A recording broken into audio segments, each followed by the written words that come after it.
En fait, depuis plus d'1 an, nous avons, suite à l'appel à candidature lancé par le FONGIP, nous avions soumissionné en tant que pour postuler à la signature d'une convention.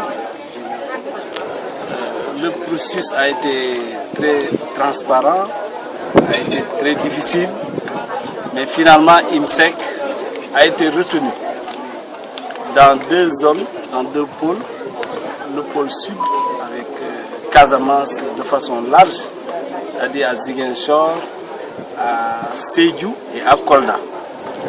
Et aussi l'autre zone sur laquelle nous avons conclu avec le FONGIP, c'est dans la zone nord, la vallée.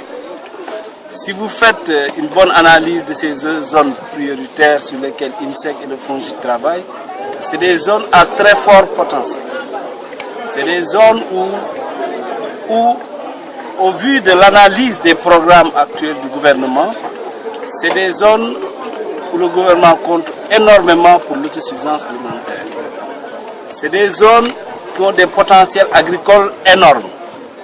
C'est des zones qui ont des potentiels à tel niveau que notre institution s'étant orientée globalement vers l'approche, vers le développement des filières agricoles et vers la lutte contre l'insécurité alimentaire, en tant qu'institution financière, nous nous sommes engagés résolument de travailler dans ces 2 situations, dans ces 2 pôles avec le FONGIP.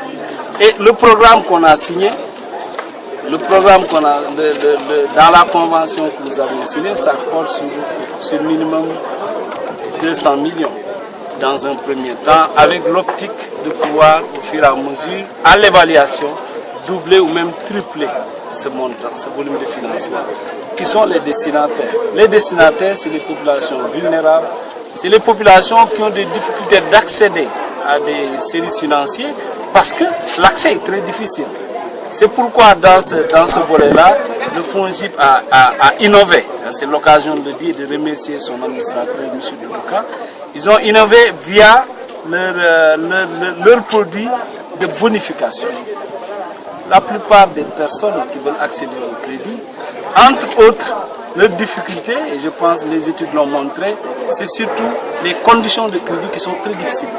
Là, nous avons un engagement contractuel de bonifier le taux d'intérêt, de faire en sorte que les taux d'intérêt qui vont être servis sur les financements de la ligne FONGIP seront inférieurs à tous les taux que nous pratiquons même actuellement dans nos services, aux taux qui sont actuellement visibles sur les marchés. Et je pense que c'est quelque chose de très fort, c'est un message fort que les populations doivent comprendre. Je pense que ça fait partie ce matin, lors de la cérémonie de lancement, un certain nombre de groupements ont été pris comme test pilote. Comme test, étant entendu que les autres, l'instruction est en cours. Et le sourire qui rejaillit sur près de 196 femmes, c'est déjà suffisant pour dire que l'orientation est très bonne. L'orientation est très bonne. La question maintenant, c'est de voir en termes d'impact sur les activités économiques réelles. Parce que nous ne finançons pas des activités spéculatives. Nous finançons des activités réelles parce que c'est ça qui, en réalité, dans un futur très proche, va avoir un impact durable sur l'économie et aller vers l'autonomisation des femmes. Parce que c'est ce financement que IMSEC est présente à Casamance depuis 10 ans et notre priorité, c'est les femmes, c'est les groupements de femmes. Parce que financer la femme, c'est financer toute la famille. C'est financer parce qu'elles vont s'occuper de la dépense quotidienne, de l'éducation des enfants, des santé, et ça va avoir un impact plus global sur l'économie, en plus des activités et des revenus qu'elles vont avoir pour être autonomes. C'est ça l'orientation future, je pense, des autorités. Et là, nous sommes engagés à accompagner les autorités dans cette orientation forte pour faire avancer le Sénégal. En d'autres termes, les entreprises dirigées par les hommes sont exclues de plus. En fait, il y a 2 volets dans ces financements. Il y a un volet pour accompagner les petites et moyennes entreprises et les petites et moyennes industries. La cérémonie de ce matin, ça concernait les femmes. Il faut commencer par quelque chose. Nous avons commencé par les femmes, mais dans la convention qui a été signée, c'est ouvert à toutes les petites et moyennes entreprises. Les montants sont accessibles, les financements sont accessibles, et c'est important, et c'est ça, je vous remercie aussi pour votre question, sont accessibles aussi aux petites et moyennes entreprises. Si le plafond qu'ils demandent dépasse le plafond actuel de l'IMSEC, je pense que l'administrateur en a parlé dans ses interventions, ils peuvent passer par le système bancaire, parce que presque, il a répété, il y a 5 milliards qui sont placés sur le système bancaire pour des besoins énormes, des industries, des PME, des promoteurs qui ont des besoins de 100, 200 millions, peuvent y accéder.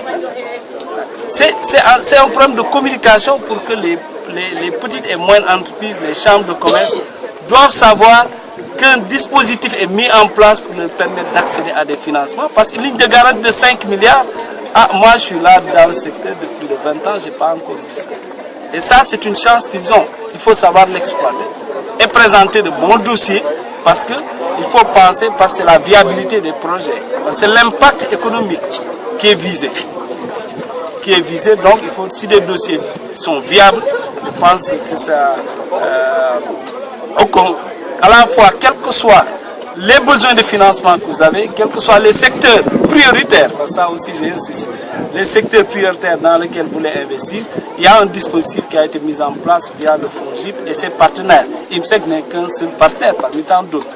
Et je pense qu'on peut encercler, faire en sorte que tout le monde puisse y accéder dans les meilleures conditions.